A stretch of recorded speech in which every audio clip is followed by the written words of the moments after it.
Okay, folks, it's your buddy Mike Messier. Just saw the film We Grown Now, and good movie, drama. Takes place in fall of 1992. Should you go see it? Should you go not? That's what I say first. And then, after I give the official proclamation, there will be spoilers. So the thing to do is look for my recommendation. If you're going to see the movie, go see it.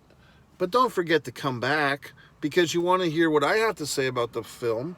So I would recommend this movie. I do think this is a good movie. It's a drama. It's a contemplative.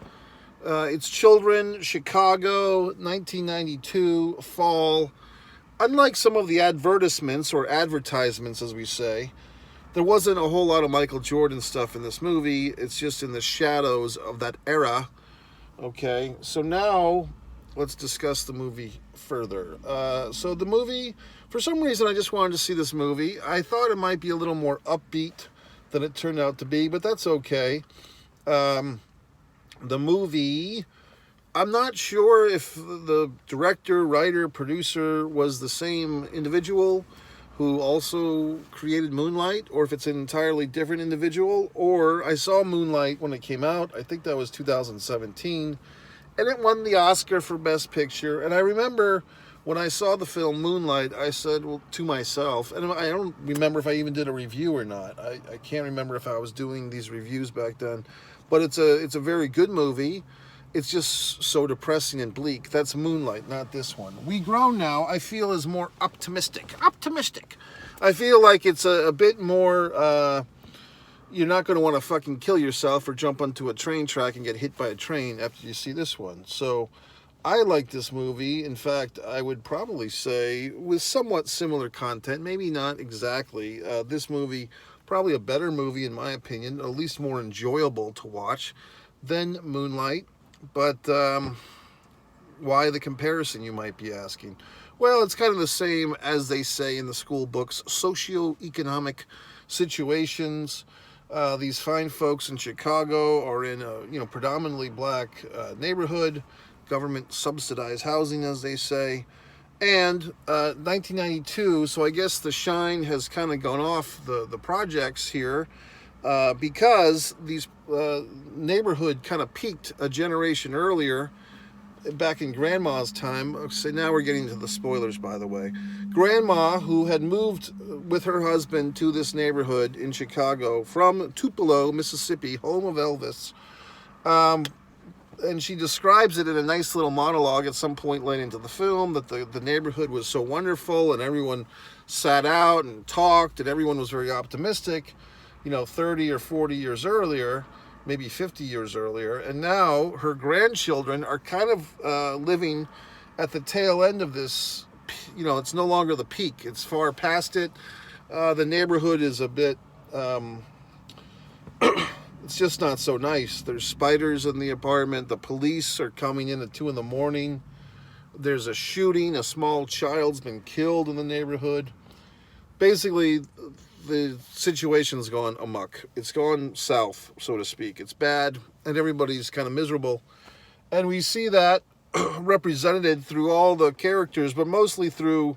There's these 2 young boys. Malik, I think we would kindly say, is the lead character, the central character. And his little friend Eric, they're really about the same age. They're in the same grade at elementary school. I would like to say they're 11 or 12. They're pretty young kids. Good acting, by the way. The children actors do a nice job. Malik has a sister that's maybe a year older than him. Eric has a sister that looks to be 6 or 7 years older than him.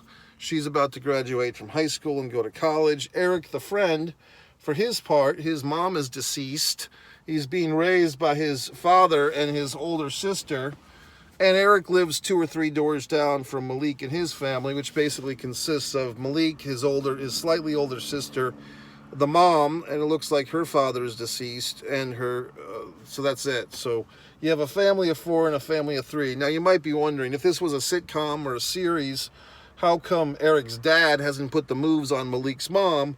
But, that's not what happened. So I think this movie was probably based on true events from the writer. And that's why I'm thinking it might have been the same Moonlight person, but maybe fucking not, you know. And I thought about checking my little phone to finding out the information before I came to you, but this is Mike's instant movie review. I see the movie and then we do an instant review. I don't cheat. I don't go looking for facts on the internet. I do this from my brain, okay? So, in any regard, the advertising said something about Michael Jordan, and not that I'm crying about it, but there's only one little conversation where Malik and Eric are basically doing the same old trite Michael Jordan talk. Could he win these championships without Scottie Pippen? And then this third kid comes into the fray and mentions Horace Grant. And then we see, I think Eric is wearing a fucking Chicago Bulls jersey later on. And that's pretty much the end of that. So if you're going into this movie thinking it's the whole neighborhood is rallying around Michael Jordan, not really. These fine folks have their own problems to worry about, okay? So, any regard. But I like the movie. I mean, it's contemplative. You know, if you ever saw the movie Stand By Me, River Phoenix, you might be saying, well, who's that? Well, once upon a time, young people, Joaquin Phoenix, who you know is the Joker in the Batman movies, you see, he had an older brother, okay, that basically kicked down the door to Hollywood for his whole Phoenix family, and that was River Phoenix, but he's been long deceased, unfortunately. And Joaquin has done an admirable job with his own career, but basically my point is, one of this River Phoenix's movies was titled Stand By Me, where you had him, you had Corey Feldman, not Corey Haim, but Corey Feldman, and you had the third kid who became like an adult actor who's still bouncing around, Gordo, who actually lost some weight and has been a pretty famous actor, kind of like a B-level actor for many years, can't remember his name, Johnny Connolly or Jimmy Connolly or Johnny David Connolly, some shit like that. But that guy's been in a million fucking movies you've seen, and oddly enough, the lead kid in Stand By Me really did nothing with his career. He did one or two other movies and kind of faded out. Oh, God. But Kiefer Sutherland's in that movie, a young Kiefer Sutherland. What else? So, it should have been you. It should have been you.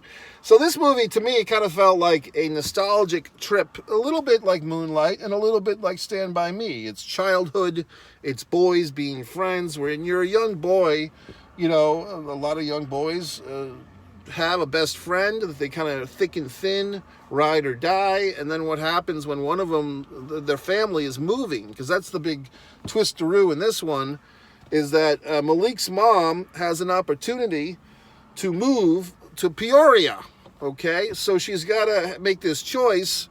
Basically, do you have a car?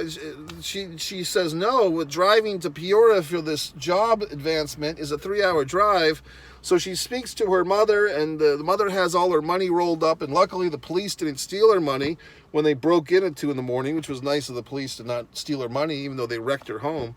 And they're going to move to Peoria. So basically it's the ripping young Malik from his best buddy.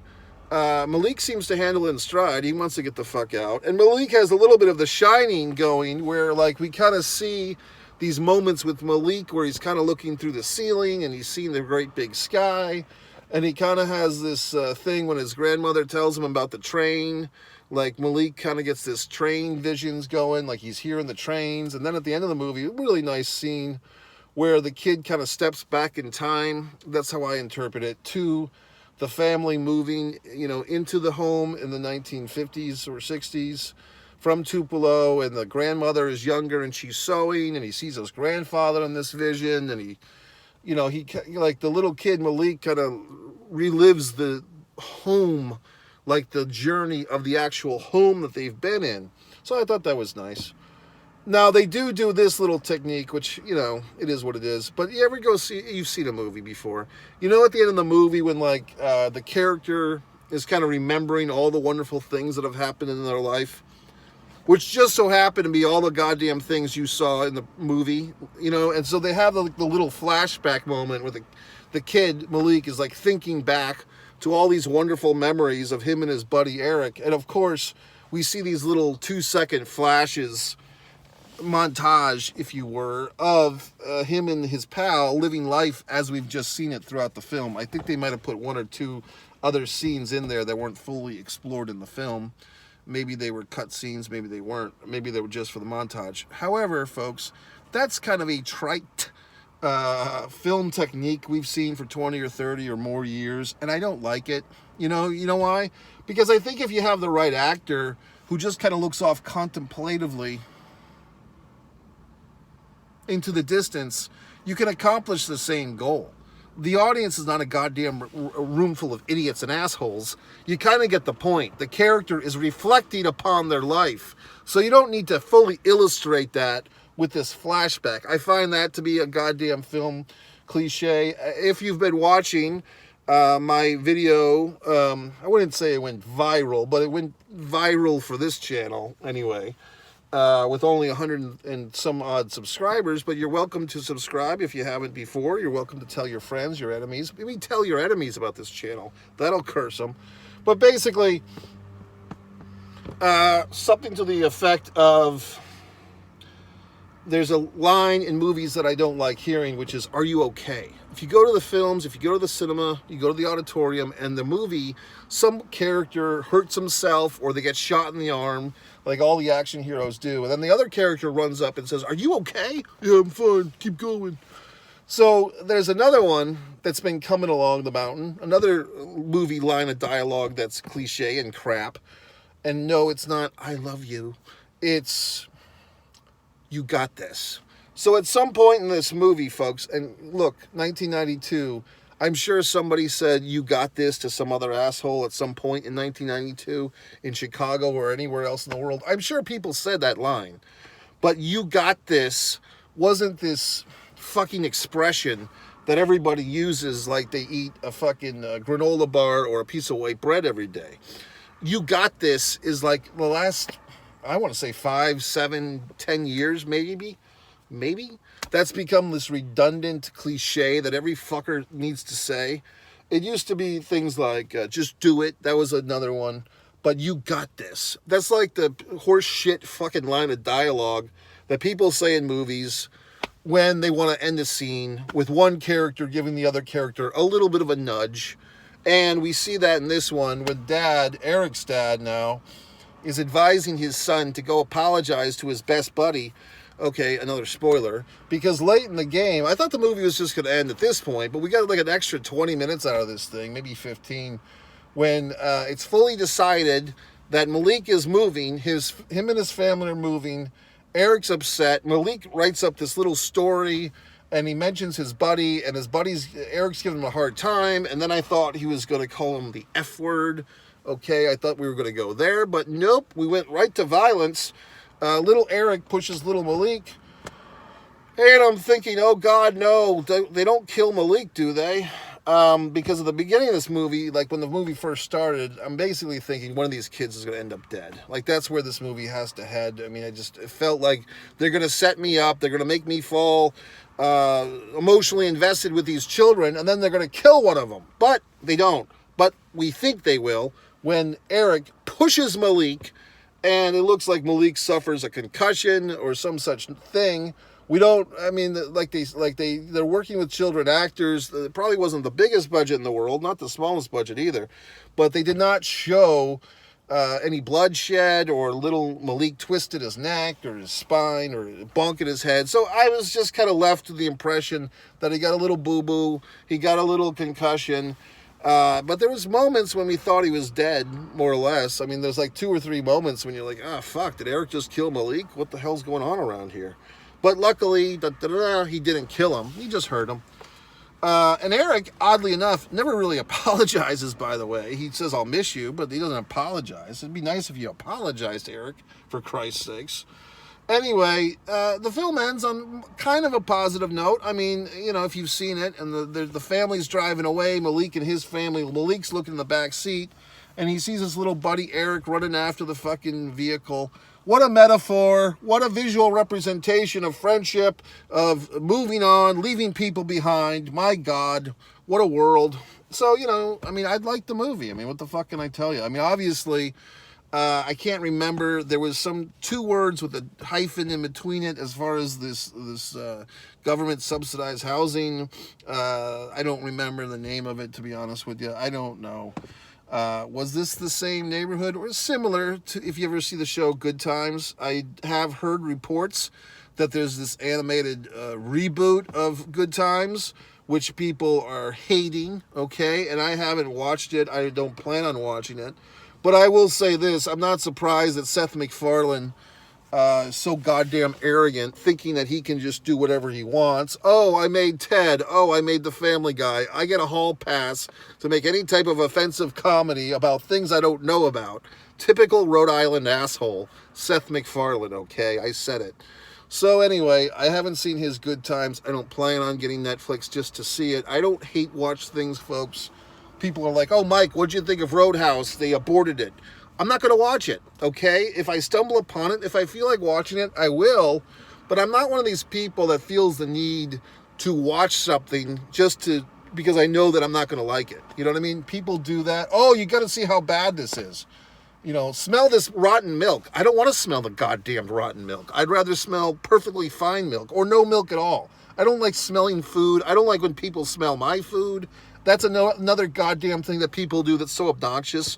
They put their goddamn nostrils in the food you're about to eat. What the hell are you doing?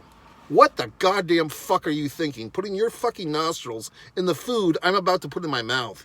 I mean, people are just so goddamn stupid sometimes. Anyway, I like this movie. I thought it was good. I mean, I don't think you could like I said, I would totally take this over Moonlight any day of the fucking week. I don't know if it's the same filmmaker. I wouldn't be surprised one way or the other. It wasn't as artsy-fartsy as fucking Moonlight, and it was a hell of a lot more enjoyable, and I feel like it covered more realistic territory. I don't know. What the fuck? I mean, I guess every story is realistic if it happened, right? Or if you can think it could happen. So who am I to say? I just like the movie. I mean, I'd probably give it a 3 3/4 out of 5. Why not give it 4 stars? I mean, I don't know. Maybe because it's not the most original movie, or perhaps I would have liked some, reference more to the Michael Jordan era. Like, did that have any influence on the city or whatever the fuck? But they kind of just use that as a promotional hook. Whoever wrote the copy, as they say, the text for the advertisement that I read, or the synopsis. In any regard, I like this movie. The kid actors, I think, will both, or I guess there's more, because you get the sister, you get the other friend that's kind of a third-wheeled friend. You got the sisters in there. The sisters of the Malik and Eric both have sisters. And the mom, the single mom, I thought she was a great actress, and I thought the lady that played her mother was great too. So I mean, I really had no problem with any of the casting.